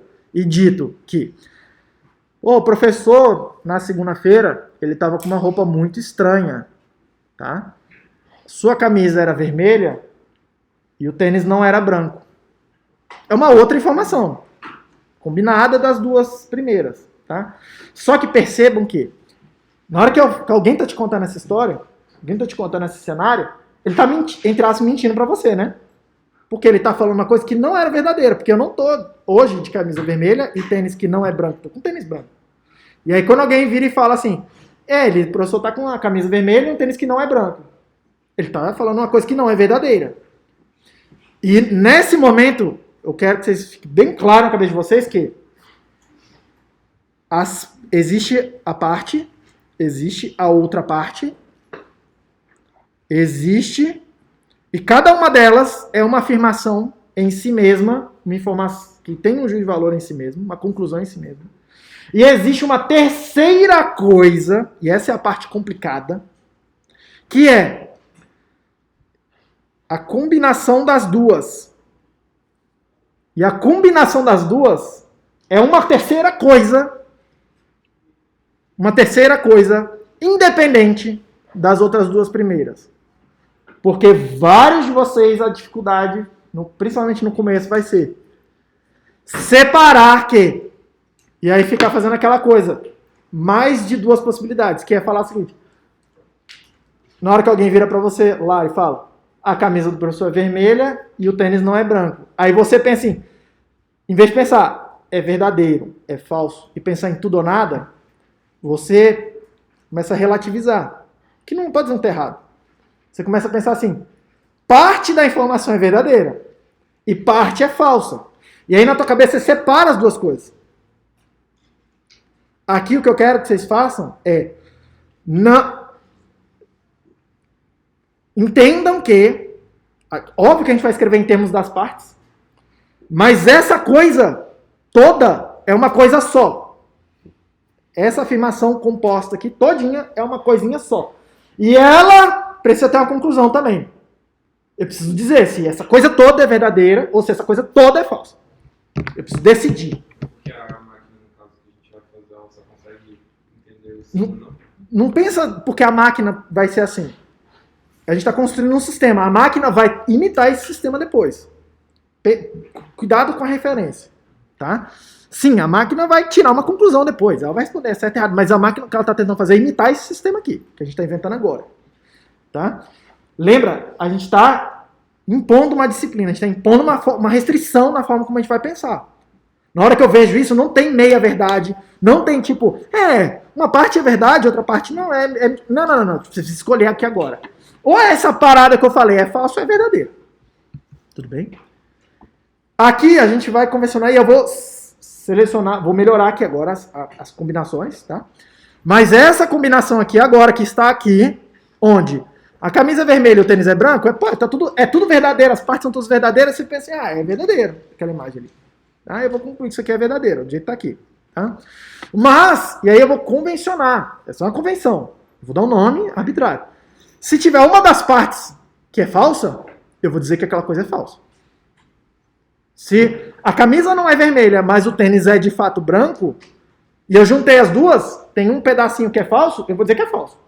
Uma sujeirinha suja tudo. É igual a vitamina de abacate. Você botou o abacate na vitamina, só tem gosto de abacate. Não interessa mais o que tem lá dentro. Fica verde, só tem cor de abacate, só tem gosto de abacate, só cheira abacate. Entendeu? Não interessa mais o que você misturou na vitamina. Uma maçã podre, tá tudo podre. Joga tudo fora. É bem extremo mesmo. Pensa assim. Tô convidando vocês a serem mais... Nesse contexto aqui, tá? Um pouco mais assim, é tudo ou nada. Tudo bem? Então, o símbolo de verdadeiro e falso vai ter um símbolo específico. O verdadeiro é 0, pode ser 1, ou 0 e 1 pode ser verdadeiro ou falso. Você escolhe. Obviamente, a gente vai convencionar alguma coisa, a gente vai convencionar, que é uma convenção meio que natural, assim, tá? Que o 0 significa falso e o 1 significa verdadeiro. Tá? Mas você vai ver que depois também não importa mais, porque aqui por enquanto eu estou apresentando isso para vocês, porque é daí que vem a ideia. Mas daqui a pouco a gente vai estar só mexendo nos símbolos e a gente vai estar pensando mais, isso é verdadeiro, isso é falso, não sei o quê. A gente só vai estar mexendo nos símbolos. Entendi. Vai virar tipo aquelas coisas, matemática, que você tá lá, tipo, tão louco no meio da matemática que você nem sabe para que serve aquilo mais. Entendeu? A gente vai subir no nível de abstração. Tudo bem? Mas nasce daqui. Tudo bem, gente? Aí percebe, isso aqui é uma função lógica também, tá? Uma função lógica que tem uma natureza um pouco diferente daquela primeira. Aquela primeira pegava uma afirmação e construía outra. Essa daqui pega duas afirmações e transforma e constrói uma terceira. É isso que você tem que pensar, tá? Constrói uma terceira. A palavra-chave aqui é o E. O E é para dar essa ideia de inclusão, não é? Tipo, junta tudo. Tá? Quando alguém fala para você e você fala assim, sei lá, Quando alguém, sei lá, minha esposa, vai lá na padaria, por favor, e compra pão e presunto. Ela fala assim pra mim, compra pão e presunto. Aí o que eu boto na minha cabeça? Que eu tenho que chegar em casa com duas coisas. Com pão e com presunto, certo? Eu tenho que trazer as duas coisas juntas. As duas coisas estão incluídas naquela coisa. Se eu vier e trouxer o pão, ela vai achar ruim, porque cadê o presunto? Mesma coisa que ela fala. Se eu trouxer o presunto e trouxer o pão, ela vai falar, cadê o pão? Não vai? Tá errado, tá vendo?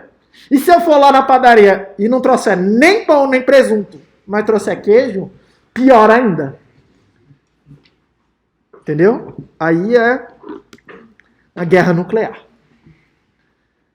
E ela tá correta, certo? Porque ela me pediu pão e presunto e eu não trouxe nem o pão nem o presunto. Nenhum nem outro. E se mudar por... Hã? Se mudar por outro? O ou, já. Vamos mudar os símbolos do e e aí a gente vai pro ou, tá? Mas o ou é a próxima possibilidade, né? Porque a gente usa também o ou cotidianamente para conectar as afirmações, certo? E se no caso trouxer alguma coisa a mais? Tipo, você leva o pão, presunto e ovo. Tipo, Mas tem o pão? Calma, tem o pão? Tem o presunto? Então, é isso que é a Essa função. informação e o ovo esquece. Hã? Ele só vai ler o pão, o presunto e o ovo esquece. Por enquanto, sim. Mas já a gente vai querer combinar isso para estender o que o sistema faz. A não ser que peça pão, presunto e ovo. Isso, mas já a gente vai melhorar o que significa isso. Falar o que significa trazer pão e presunto e ovo. Eu vou melhorar o que significa isso. Mas o e pra gente sempre vai significar duas coisas só, combinadas. Tudo bem? Já a gente vai melhorando. Vamos lá. Mas guarda isso, é uma inquietação relevante. Tá? Vamos lá então. Vamos dar um símbolo para essa operação. Vamos montar a tabela verdade e vamos dar um símbolo, uma caixinha, né? Montar um diagrama que eu vou chamar de porta lógica. Deixa eu dar o nome. Vou chamar de porta lógica, o formato, a caixinha preta. Tá? O símbolo que eu vou utilizar aqui para o E, tá? Para o E lógico, é o seguinte. Eu vou escrever assim, ó, naquela afirmação ali. CV, uma variável lógica qualquer. TB é a segunda, né? Ó, essa daqui com essa daqui. E eu estou combinando as duas com o E. O E eu vou usar um pontinho. Mesminho símbolo que você usa para multiplicação. Tá? Tecnicamente, é para ser um xizinho assim, tá? Tecnicamente. Na maioria das vezes eu vou escrever só um pontinho, porque vocês estão acostumados a escrever só um pontinho lá para multiplicação, é mais rápido, né? Tá? E várias vezes ainda, você nem pontinho coloca. Você bota uma variável do lado da outra e tá de boa, né? Tudo bem? Mesma coisa. Mesma lógica, tá? A tabela verdade, como é que vai ficar? Ó? Entradas, saídas. Repare que agora eu tenho duas entradas, que eu vou chamar aqui de A e B, tá? A e B. E aí eu tenho... Deixa eu... A de um lado, B do outro. Opa. Saída tá aqui. Eu vou chamar a saída de Z, só para ter o nome, tá? Vou chamar a saída de Z. E aí, repare, primeira coisa. Quais são as entradas possíveis? O A e o B são variáveis lógicas, só pode ser verdadeiro ou falso, cada um deles. E aí pode acontecer o seguinte. Os dois serem falsos. Se os dois forem falsos, as duas afirmações que entraram foram falsas, a gente acabou de convencionar aquela coisa aqui. É o pão e o presunto, você não trouxe nenhum dos dois. Essa coisa aí tá errada, entre aspas. A conclusão é falsa. Tá? Um deles é verdadeiro, o outro é falso. Continua sendo falso, não trouxe tudo o que precisava. Um deles é verdadeiro, o outro é falso. Mesma coisa. Os dois são verdadeiros, você trouxe o presunto e o pão. A camisa é vermelha e, de fato, o tênis também é branco. As duas coisas aconteceram ao mesmo tempo. Então, essa afirmação aqui, vou representar com essa tabela verdade aqui. E aí, perceba uma coisa, tá? Qual a utilidade da tabela verdade? Qual a grande utilidade? Ora, tem uma enumeração exaustiva do que a função está fazendo. Ela descreve toda a função. Todas as possibilidades de mapeamento estão aqui. Não tem nada fora daí. Tudo bem? Repare outra coisa que eu gostaria que vocês percebessem, tá? Que a tabela verdade é problemática. Ela, tem vantagem e desvantagem, tá? Enfim. Repare que, no caso anterior, a minha tabela, para uma variável só, eu tinha duas possibilidades. A minha tabela tem duas linhas. Para duas variáveis entrando, tá? Para duas informações entrando, eu passo a ter 4 possibilidades. E aí a minha tabela tem o dobro de linhas. Olha o que aconteceu, tá? E aí vai aumentando essa coisa, vai de fato aumentando exponencialmente. Se eu tiver uma função que tem 3 entradas, eu vou ter 8 combinações possíveis dessas 3 entradas, 0 e 1 em cada posição. 2 elevado à terceira, minha tabela tem 8 linhas. Se eu tiver 4 entradas, 16 linhas. 5 entradas, 32 linhas. 6 entradas, 64 linhas. Rapidinho a tabela fica muito grande. Tá? Então assim, eu vou mostrar aqui como que eu uso a tabela para tirar conclusões. E eu vou dizer para vocês que na maioria das vezes, Edil, tá? Eu uso essas tabelas aqui desse tamanho que vocês estão vendo aí. E aí eu vou fazendo uns truques, uns macetes lógicos que eu vou mostrar para vocês, que vão combinando lá com álgebra, combinando com as coisas que a gente vai ver nas portas lógicas e tal, não sei o que, vão ver os padrões, vocês vão conseguir simplificar e mexer nessas coisas. Tudo bem? Sem precisar ficar elaborando tabelas enormes. Mas você sempre pode escrever a tabela. A tabela é finita. Mesmo se ela for grande, ela é finita. Tudo bem? E quando eu digo grande, pode ser grande mesmo, assim, grande mesmo. Pensa só. Esse computador aqui, ó, o telefone de vocês está no bolso aí, não sei o que. As entradas das funções são de 64 bits. Por exemplo, ele vai somar 2 números, ele soma um número de 64, está representado com 64 bits desse aqui, e um outro número que está entrando lá para somar, mais 64. Então, é como se fosse uma grande função de 128 bits. 128 bits na entrada, quer dizer que seria uma tabela para descrever aquilo, se eu fosse fazer a tabela, com 2 elevado a 128 entradas, que é um número muito grande. Muito grande mesmo, tá? Que eu acabei de falar, 2 elevado a 128. Para vocês terem uma noção, tá? E aí fica fácil você chegar nesses 100 e tanto aí. 2 elevado a 10 é 1024, que é aproximadamente 1000. 2 elevado a 20 é 1000... Perdão, como é que era? Me perdi, cara. Hã? Oi? Isso, é isso mesmo, né? Eu falei certo, ó. 2 elevado a 20 é 2 elevado a 10 vezes 2 elevado a 10, certo? Não tô viajando, não. Que é 1024 vezes 1024, que é aproximadamente 1 milhão. Aproximadamente 1 milhão, certo? Então perceba, ó. 2 elevado a 10 dá 1000, 2 elevado a 20 dá 1 milhão, 2 elevado a 30 dá bilhão, 2 elevado a 40 dá trilhão, aí você vai botando mais zeros até chegar lá no 128. Aí você já começa a ver que é um número bem grandão mesmo. Pensa uma tabela com esse montão de linha aí. Tudo bem? Você pode passar a vida inteira escrevendo, você não termina, tá? Obviamente, então vai ter alguma outra forma de a gente escrever e projetar sistemas que tem esse nível de complexidade. Tudo bem? Mas a gente vai chegar lá, não aqui talvez, mas a gente vai aumentar, a gente vai lidar com sistemas que têm complexidade, tá? Que vão rapidinho ficando complexos demais pra gente ficar fazendo essas tabelas aqui. Mas segue o baile. Segue o baile. Próxima representação aqui é o que eu chamei de porta lógica. É a caixinha preta, tá? Eu vou usar uma caixinha que tem 2 entradas. A e B ali, ó, da tabela, tá? E ela vai ter o seguinte formato. Aqui está a saída. Tudo bem? É uma caixinha com a saída arredondada. Tá? Só isso. Tudo bem até aí? É convenção, tá, gente? Até aqui a gente está convencionando.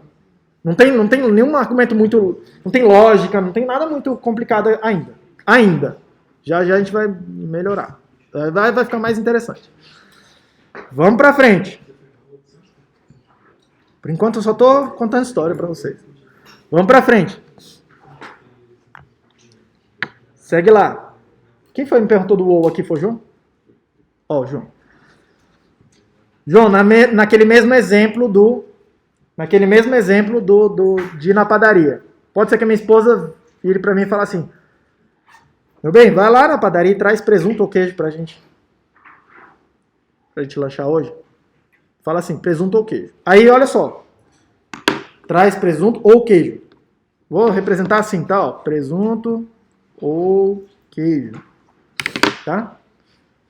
Aí, me ajuda aqui. Se eu trouxer o presunto e não trouxer o queijo, tá satisfeita, né? Então tá bom. Se eu trouxer o queijo e não trouxer o presunto, ela vai ficar satisfeita também. Então também tá bom, né? Se eu não trouxer nem o presunto nem o queijo, guerra nuclear. Lembra disso? Dá ruim, né? Então tá errado, entre aspas. Tá falso, certo? E aí a gente precisa escolher, tem uma quarta possibilidade que a gente precisa escolher aqui agora. Porque essa aí é a mais chata, tá? E a gente vai escolher uma, em particular, que não é a mesma escolha do bully, já é uma escolha que o tempo mostrou que tem uma escolha melhor, tá? Melhor, assim, entre aspas, para a teoria ficar um pouco mais elegante, mais simétrica, tá?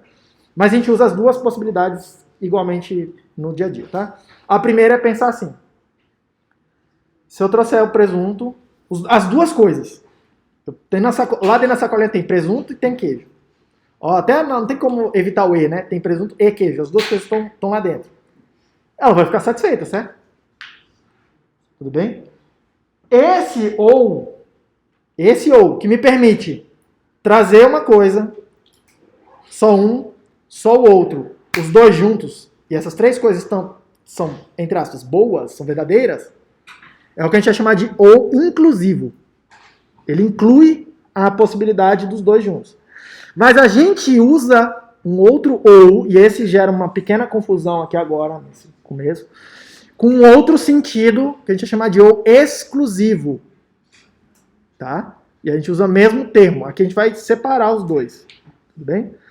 Várias vezes alguém fala assim pra você: João, você vai comprar um telefone, você pode escolher o iPhone ou o Samsung. Aí, nesse sentido, meio que, o que eu tô dando pra você? Tô te dando uma escolha de falar assim, você pode pegar um, mas não pega o outro. Você pode pegar o outro, mas não pegue o um. E você não pode pegar os dois. Certo? É num sentido exclusivo. Ele exclui essa possibilidade de pegar as duas coisas juntas. Tudo bem? Esse terceiro, ou aí, tá? Vamos fazer a mesma coisa. Vamos dar um símbolo para ele. Vamos fazer a tabela verdade, que vai estabelecer como é que ela funciona, as relações de entrada e saída. E vamos dar uma porta-lógica para ele. Tá? Então, vamos lá. O símbolo de circuito que eu vou usar, se eu usei uma multiplicação, esse aqui eu vou usar assim, ó, P mais Q. Eu vou usar o mais para representar o ou. O ou inclusivo. Lembra sempre disso, tá? Que vai ser o ou padrão pra gente, tá? Padrão é esse aí, inclusive. Esse é o exclusivo? Hã? Esse é o exclusivo? O exclusivo a gente vai dar um nome próprio para ele, vai dar outro símbolo. A gente vai... Isso é o geral. O ou, quando a gente fala ou, eu sempre estou falando do inclusivo. Aquele que inclui as duas coisas estarem lá na sacolinha. Tá? E aí na tabela verdade fica muito, muito claro aqui, transparente. Ó. A entrada A, a entrada B, eu vou chamar a saída de Z. Quando as duas coisas forem falsas, eu não trouxe nem o pão, ou nem o presunto, nem o queijo. Tá? Tá ruim. Falso. Se eu trouxe o presunto, ficou bom. Satisfaz. Verdadeiro. Se eu trouxe o queijo, mas não trouxe o presunto, e repara, os símbolos aqui estão representando um monte de coisa o tempo todo, né? Coisas diferentes, tá? Eu trouxe o queijo e não trouxe o presunto, tá tudo bem. Satisfeito. Se eu trouxe os dois, o presunto e o queijo ao mesmo tempo, tem os dois lá na sacolinha, tá? Aí aqui, fartura, né? Tudo bem? É isso aqui que eu tô chamando de ou. Não dá só esse nome, ou, mas ele tem um nome técnico que é ou inclusivo, tá? A escolha do George Bully não foi essa, tá? Tipo assim, aí assim, aculturalmente de vocês aqui historicamente. A escolha do George Bully foi diferente. E a escolha do George Bully foi a seguinte, foi o ou exclusivo. O exclusivo muda aqui, ó, de 1 para 0. Só essa diferença, tá? Por quê? Olha o que ele pensou. É uma parada bem intuitiva mesmo, tá? E aí fazer um parênteses aqui que vai dar uma forma para ajudar vocês a lembrar dessas operações, mas toma cuidado, tá? Ele pensou assim, ó. O E ele pensou que 0 e 0 é 0, certo? Foi o que a gente estabeleceu ali atrás. E aí, se você pensar que a multiplicação 0 vezes 0 dá 0 mesmo. 0 e 1, a gente convencionou que é 0. Ali na tabela da outra função. Só que se você pensar que é número, 0 vezes 1 dá 0 mesmo. Então começa a ficar parecido, muito, muito semelhante, né? 1 e 0 dá 0. A gente convencionou assim, naquela operação. Só que se fosse número, 1 vezes 0 dá 0 mesmo. E 1 e 1 dá 1. A gente convencionou que dá 1. Tá? E se fossem números, 1 vezes 1 dá 1. Então fica muito, muito parecido. É útil esse tipo de associação. Aí eu não sei dizer, porque nunca vi nenhum relato dele, mas eu imagino que ele viu isso aqui, aí pensou assim, e na hora de escolher se o ou vai ser o mais, eu vou escolher uma parada que parece com o número também. Pra ficar, mesma lógica, assim, mais fácil de lembrar. Aí provavelmente o que ele pensou foi o seguinte, tá? 0 ou 0, a gente tá convencionando que é 0, mas 0 mais 0 é 0. 0 ou 1 é 1, e 0 mais 1 dá 1 mesmo, se fosse o número. 1 ou 0 dá 1, na nossa convenção aqui. Até agora não tem, nenhum desses casos é o caso, entre as patológico. A gente convencionou aqui que é verdadeiro, e 1 mais 0 de fato é 1. E aí entra uma questão aqui agora, que é a seguinte, tá? Ele deve ter pensado que 1 mais 1 é 2. Só que eu não tenho símbolo para o 2. Certo? Eu não tenho símbolo para o 2. E aí, só que aí, aquela regra que eu mostrei na aula passada para vocês, de montar um código para o 2. Naquela ideia de contagem, o 2 vai receber o símbolo 1, 0. Certo? 1, 0. E aí, provavelmente, ele pensou o seguinte, cara, então eu vou convencionar que 1 mais 1 é o 0 que está aqui, ó. Porque faz sentido mesmo, é meio que só restrito a uma coluna da soma. Tudo bem? Só restrito a uma coluna. E aquele 1 é o vai 1, né? O carry, que tem que ir para outra soma. A soma da próxima coluna. Então ele provavelmente pensou que seria interessante fazer verdadeiro ou verdadeiro dá falso. Tá? Não é essa a escolha que a gente vai fazer. A escolha que a gente vai fazer verdadeiro ou verdadeiro dá verdadeiro. Tudo bem? Essa é a escolha que a gente vai fazer. Tudo bem? Esse aqui a gente chama de ou exclusivo. Ele vai aparecer de novo, tá? É uma função importante. Esse outro aqui que a gente está usando é o inclusivo. Tudo bem? Mas segue o baile aqui. Por fim, eu preciso desenhar uma porta lógica, uma caixinha preta para ele. E aí eu vou desenhar uma caixinha assim, ó. O lugar onde estão as entradas é curvado, em vez de ser uma retinha, tá? E o lugar onde tem a saída é curvadinho também. Curvadinho também. Tudo bem? Para tentar ter uma certa diferenciação da porta E. Todo mundo bem? Todo mundo bem? Então guarda isso, ó. Vamos lá, guarda isso, tá? Guarda essas 3 informações aqui. Certo? Beleza. Vamos começar alguns teoremas. Na aula que vem eu vou fazer vários teoremas lógicos com vocês a partir dessa lógica. A gente vai derivar várias... Tudo ó, até aqui é uma convenção. Você pode bolar outro sistema com outras regras, mas eu vou seguir um sistema com estas regras. Que a gente vai chamar de lógica de primeira ordem. É isso. Eu nem vou ficar usando esse nome, tá? É isso aí que a gente chama de sistema de tais. Tudo bem? Uma lógica que tem essas 3 operações. Certo? Vocês, vou repetir, vocês podem bolar outros sistemas com outras regras, tá tudo bem. Desde que vocês sabem o que vocês estão fazendo. Professor, mas por que essas aqui? Porque essas aqui vão ter vantagens depois. Vantagens de propriedades algébricas mesmo. Vocês vão ver aqui. Tá? Quanto mais propriedades, melhor, porque mais poderosa a nossa capacidade, mais ferramenta eu tenho para fazer alguma coisa com isso aqui. Tudo bem? Certo? Então vamos começar a observar algumas coisas aqui. Observar algumas coisas. Tudo bem? Primeira delas. Olha esse negócio aqui. Olha essa função aqui. Z barrado. E quando eu desenhar isso na tela agora, você tem que pensar assim, se o Z for verdadeiro, tudo isso aí tem que estar embutido aí dentro, tá? Se o Z for verdadeiro, o resultado dessa coisa, essa entidade aí, é falso. Se o Z é falso, o resultado disso aí é verdadeiro. Na tua cabeça tem que estar assim, certo? Primeiro teorema que a gente vai provar aqui. E aí vou mostrar para vocês como é que prova o teorema aqui agora, nesse sistema. É fácil, tá? Primeiro teorema diz respeito a isso aqui. O que acontece se eu pegar o Z barrado e barrar ele de novo? Eu estou usando parêntese para ficar bem claro que eu peguei... Eu vou usar parêntese do mesmo jeito que vocês usam, para dizer a ordem com que as coisas têm que acontecer. Mas já já a gente vai ter algumas convenções também para diminuir esses parênteses, tá? O que eu quero dizer com o que está escrito. Eu vou pegar o Z, pode ser verdadeiro ou falso. Eu vou barrar ele.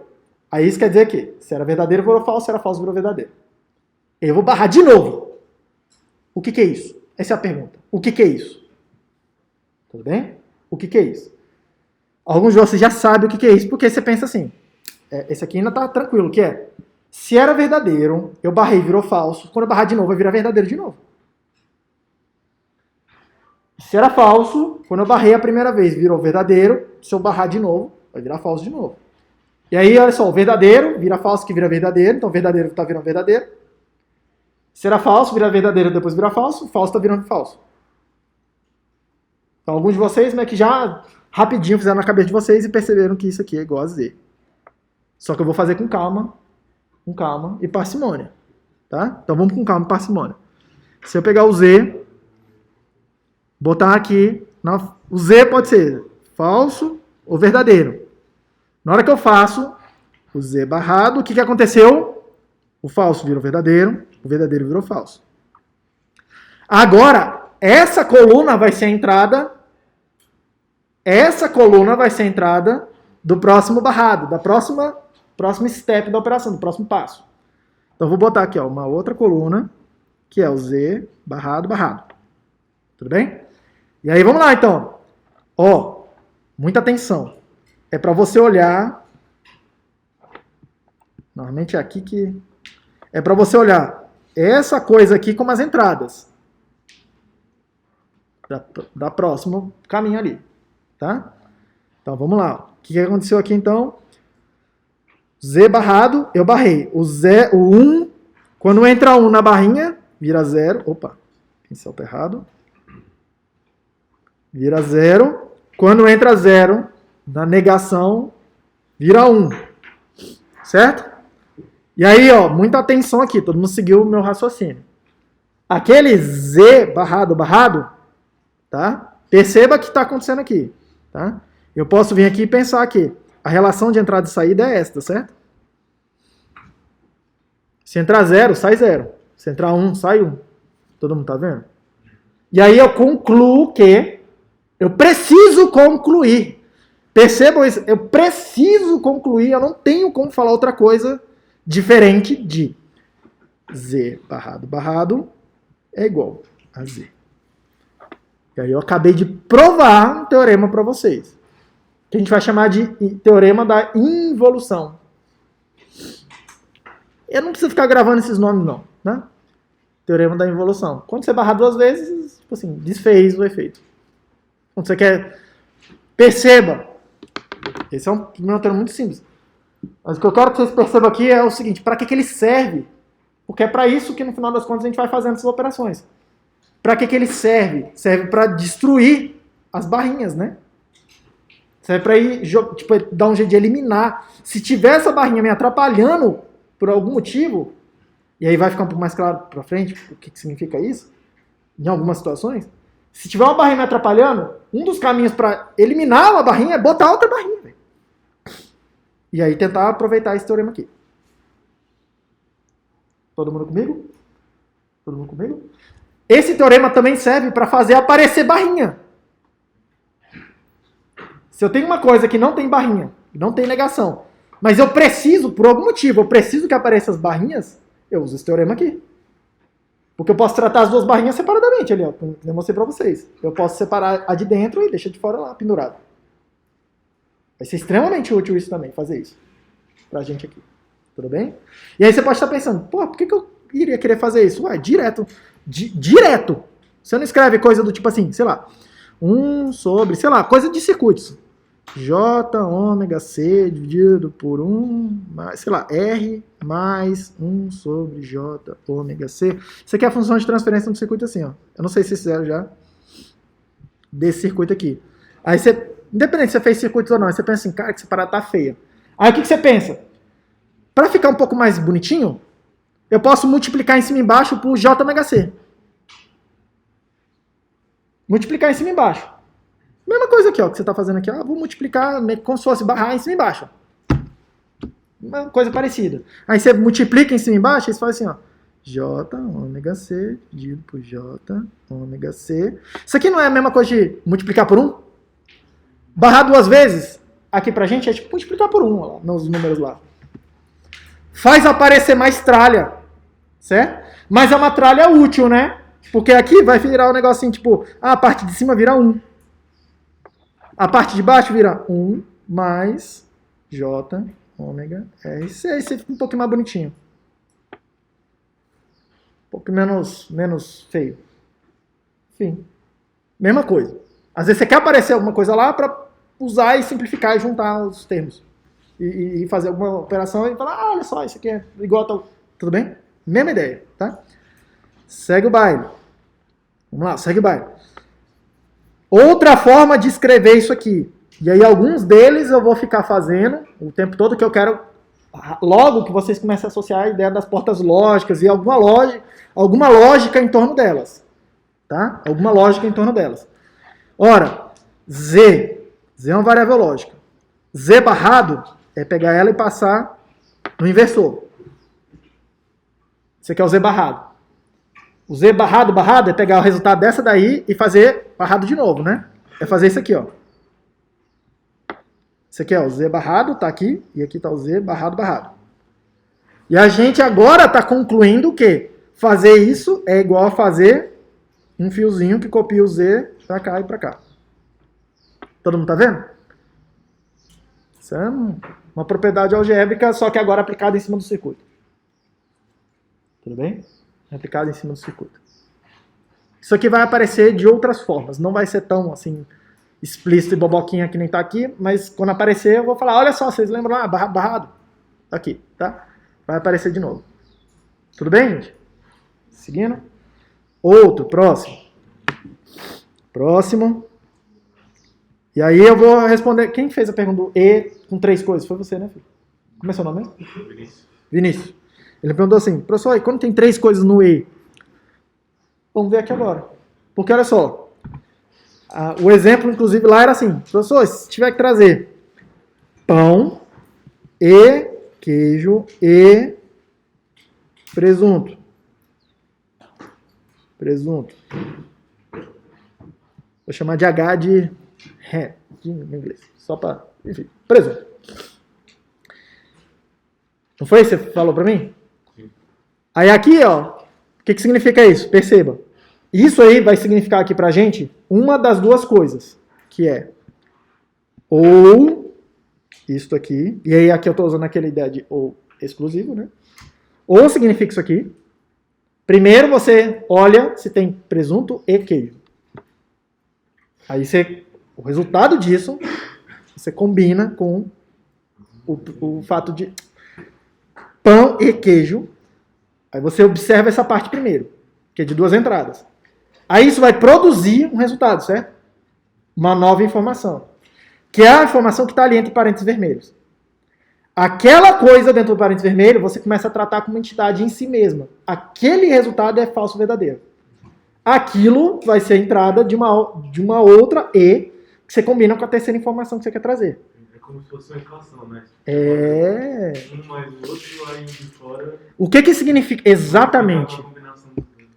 Pronto. O que que significa escrever 1 mais 2 mais 4? É porque você já faz o atalho lógico. Você pensa assim, você já faz o atalho. 1 mais 2 mais 4 é 7. Minha equipe não tá vendo. Sim, não tem muita coisa. Mas, tecnicamente, o que está acontecendo? Você está fazendo, primeiro, 1 mais 2. 1 mais 2, que é 3, mais 4. 3 mais 4 é 7. Certo? Tudo bem, gente? Só que a ordem, você pode... Desde que você faça a coisa certa, não tem problema. Tá? A gente vai melhorar um pouco essa coisa da ordem aqui agora, tipo, já já. Você podia ter feito assim também, ó. 1 mais 2 mais 4... Somar aqui primeiro, certo? E aí vira, ó, 1 mais 6, certo? E aí somar essa parte que dá 7. E aí, aquela operação de mais nos números naturais, reais, em todos eles, ele tem essa propriedade de que a ordem dos fatores não importa o resultado, né? Comutatividade. É comutatividade o nome disso? Acho que é. Comutativo, certo? Você pode fazer meio que na ordem que você quiser, tá? Cuidado, porque a gente precisa, para fazer no E, no OU, nos caras, para a gente poder fazer a mesma coisa, a gente precisa verificar se elas têm as mesmas propriedades. Tudo bem? Inclusive, uma excelente propriedade para a gente verificar aqui agora. Vamos fazer essa daí, para começar, tá? Então, me ajuda aqui, gente, ó. Eu quero saber se A e B... Eu quero saber se A e B é igual a B e A. Eu quero saber se essas duas coisas são iguais. Como é que eu faço? Faz a tabela das duas e vai ser igual. É só isso. Como é que você prova alguma coisa? A forma mais, entre aspas, assim, mais intuitiva de provar. Vê todos os casos. Certo? Aí você afirma alguma coisa. Tudo bem? Então vamos lá. Se o A for 0, esse aqui for 1. Deixa eu melhorar aqui uma anotação, porque eu aprendi essa aqui com o Mintsu e aí deixa eu introduzir logo agora muito cedo, porque eu vou começar a usar e a primeira vez dá um... Nossa, eu não sabia que eu podia fazer isso. Tá? Em vez de ficar escrevendo lá 0, 0, 1 na sequência, estão vendo ali? Eu vou melhorar, eu vou fazer um atalho, tá? Eu vou escrever assim, ó. 0, 1. Tudo bem? Tá bom? Aqui, enquanto faz de ver. E é a mesma coisa, tipo assim, se tivesse mais, tá? Um zerão assim, um grandão assim. Mesma coisa, tá? Tipo, e vai, já entenderam a lógica, rapidinho. Tudo bem? Então você já aprende uma coisa nova comigo, pra você não perder tanto tempo fazendo essas tabelinhas. Então vamos lá. Vamos lá. Vamos primeiro, A e B. A e B. E aí, para exercitar a memória. 0 e 0 dá quanto? 0. 0 e 1 dá quanto? 1 e 0 dá quanto? 1 e 1 dá quanto? 1. Agora vamos fazer o outro lado de lá. Escuta o que eu estou falando e pensa no que eu estou falando. Cuidado com o que está escrito. Você vai ler e escrever. Escrito lá. 0 e 0 dá quanto? 0. Presta atenção agora. 1 e 0 dá quanto? 1 e 0 tá aqui, ó. 1, que é o que está do lado esquerdo. Opa, que é o que está aqui do lado esquerdo. 0, que está aqui do lado direito. 1 e 0 dá 0.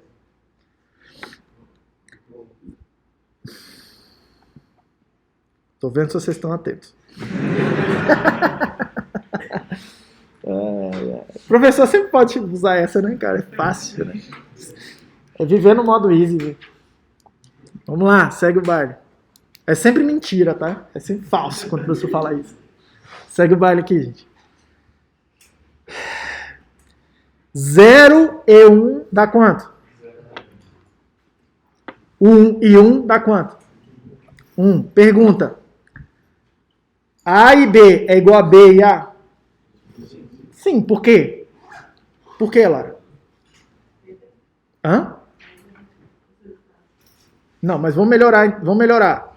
Porque é esse tipo de coisa que a gente vai perguntar na prova. Então vou melhorar um pouco aqui a coisa, tá? Vou melhorar. Por que A e B é igual a B e A? Porque para todas as combinações de entrada, o resultado que é produzido é o mesmo para as duas funções. Tudo bem? Então vou melhorar um pouquinho. Tudo bem? Acabei de provar, isso aqui é a prova, tá? Acabei de provar outro teorema para vocês de que A vezes B é igual a B. Eu vou usar vezes no lugar do E, mais, menos, assim, tipo assim. Que é o jeito que a gente fala mesmo, tá? Soma. Já vocês vão ver soma de produto de soma. A gente usa esse linguajar mesmo. Mas aqui é tudo essas funções lógicas aqui. Tudo bem? Tudo bem? Ai, ai. Vamos fazer mais uns aqui para coisar aqui. Vamos lá, olha só. Mais alguns aqui.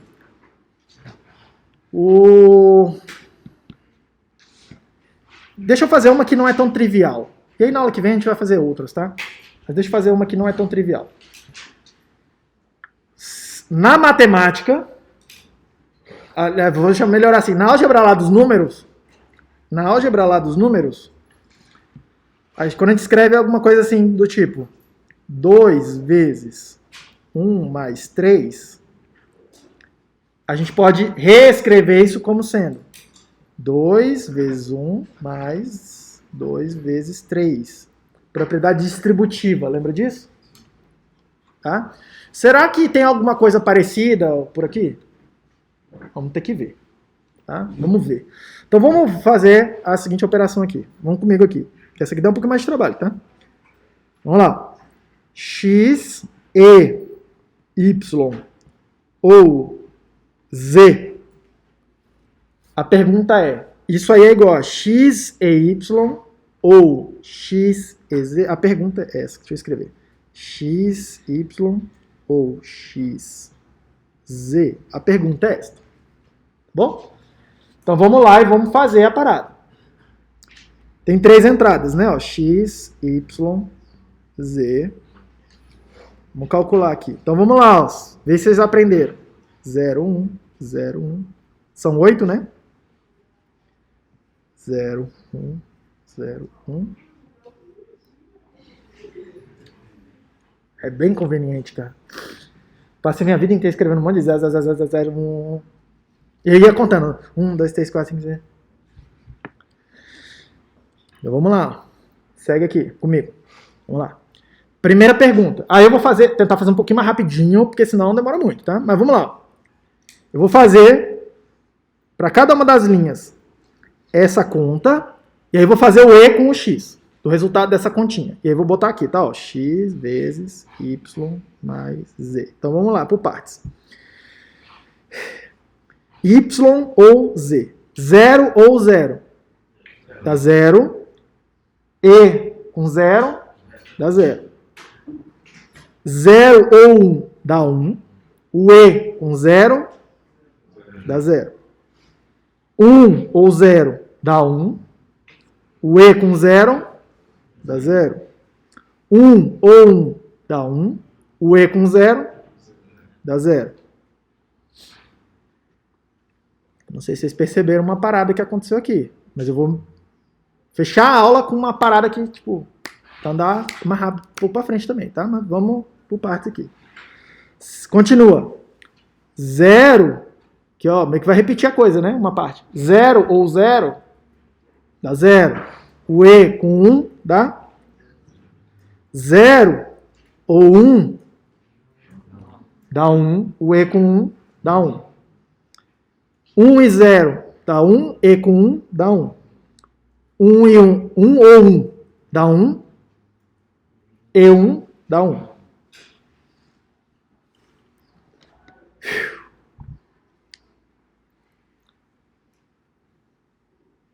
Então vamos lá. Vou fazendo aqui, ó, x, y. Vou fazer as 3 colunas que é para ficar. Essa daqui talvez fique muito para manter 3 informações na cabeça. Alguns de vocês podem ter um pouco mais de dificuldade, mas vamos deixar aqui, ó. Z e a coisa toda, né? Ó, X, Y ou X, Z. Então vamos por partes aqui, ó. X, Y, então vamos lá, 0 e 0. 0 e 0. 0. 0 e 0. 0 e 1. 0 e 1. 1 e 0. 1 e 0. 1 e 1. X com Z. 0 e 0. 0 e 1. 0 e 0. 0 e 1. 1 e 0. 0. 1 e 1. 1 e 0. 1 e 1. Bem? Agora eu vou fazer o ou dessa coluna com essa coluna, certo? Para terminar. Vamos lá. O ou. 0 ou 0. 0 ou 0. 0 ou 0. 0 ou 0. 0 ou 0. 0 ou 1. 1 ou 0. 1 ou 1. Pergunta. X vezes y mais z é igual a xy mais z mais xz? Sim? Sim. Sim. Como é que a gente provou? Vai lá e vê todos os casos. Pergunta. Tem algum caso, pode acontecer, de alguma entrada, você colocar num dos lados e dar diferente? Não. A gente acabou de mostrar que não tem como. Todas as combinações de entradas estão aqui, descritas. Eu calculei todas as saídas de um lado e todas as saídas de um lado igual, todas as saídas do outro lado igual. E sempre foi igual um lado com o outro. Isso é a noção do igual aqui pra gente. Uma coisa é igual a outra quer dizer exatamente isso aqui. Pergunta, mano. Excelente pergunta. Tá? A gente vai convencionar, para fechar aqui, ó, a gente vai convencionar as prioridades que a gente vai chamar de precedência, tá? Na seguinte ordem. O barrado é o mais bounding, né? O mais importante, que gruda mais. Depois, o vezes, depois o mais. Que é o que vocês fazem também, né? Quando a gente escreve 2 vezes 1 mais 3, isso aqui quer dizer 2 vezes 1 que é 2, mais 3 que é 5. É isso que quer dizer isso, certo? Pra gente vai ser o mesmo esquema. Que é, você já está acostumado, porque é a mesma coisa, a mesma ideia. Então aqui, ó, precisa de parênteses para querer dizer isso aqui, né? Tá vendo? Tudo bem, gente? Calma, vocês estão muito nervosos aí. Pergunta. Vamos lá, pergunta. Pergunta. A gente acabou de ver que x e y mais z é igual a xy mais xz. A gente acabou de ver. Então, pergunta. Eu poderia ter, então, y mais z barrado. Como é que é? Y mais z barrado. Assim? Poderia. Mas isso aqui é outra coisa. Aí virou outra. Aí vira outra. Eu não sei dizer. Aí não é mais igual, né? Outra coisa. Tá? Mas você pode fazer isso. Você pode fazer isso aqui. Assim, assim. Você pode fazer assim. Tá? Mas não vamos complicar muito agora, não. A pergunta aqui é. Quero combinar as coisas que a gente viu aqui agora. Só para fechar. Pergunta. Y mais z. X. É igual a xy mais xz?